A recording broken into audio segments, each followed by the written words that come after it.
Hey, I'm Amber from The Training Tool, and I am a fitness professional, nutrition coach, and a Fit Pro mentor and educator. And I am here today to talk to you about how diet culture is setting you up for failure. So if you have tried any diets in the past, any diet with a name pretty much, anything that's had you cut out some type of food, typically carbs, or it could be, a different group or set of groups of foods that you had to cut out, and you had these stringent rules that you had to follow. You were doing a diet created by people in the diet culture industry, all right?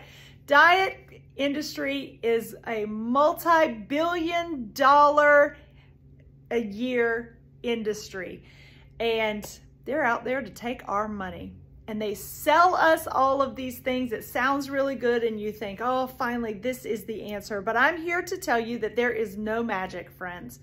So let me explain to you why going on fad diets is setting you up for failure, and why it's actually making us fatter and fatter and fatter with each diet that we do. So what happens when you do a fad diet? I don't care what it is, there's a ton out there. It is always going to work because it is putting you in a calorie deficit. You're eating low amounts of calories or lower amounts of calories.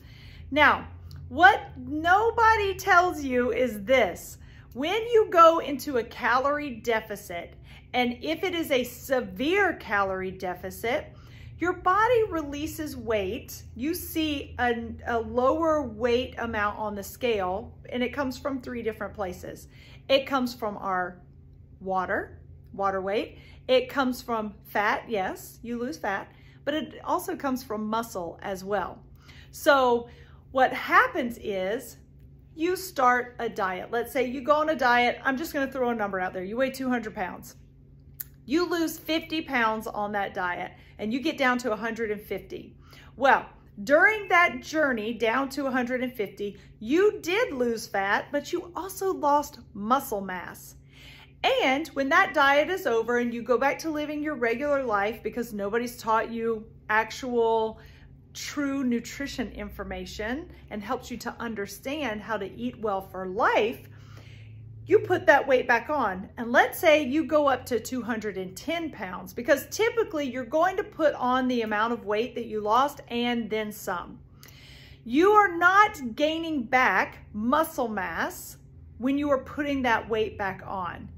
You're actually putting on extra body fat. So even if you didn't go up a little, let's say you went back to the 200 pounds that you started with, you are still now having more body fat on your body than you did when you began, even if you end up at the same weight, because you have lost muscle mass. It's a lot harder to put muscle mass back on your body than it is to put fat mass on your body. So think about how many diets you have done throughout your life. How many times have you gone through that cycle? Every single time you have gained more body fat and lost more muscle mass.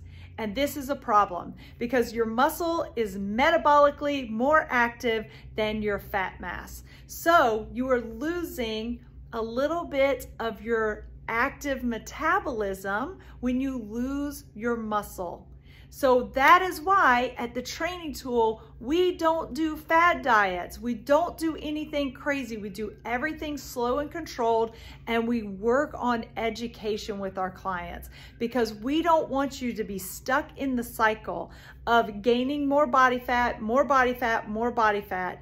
And for a lot of people, this is why you are struggling later in life. If you're in your 40s, 50s, 60s, and you're like, I don't understand what is happening. This is one of the reasons why you may be struggling.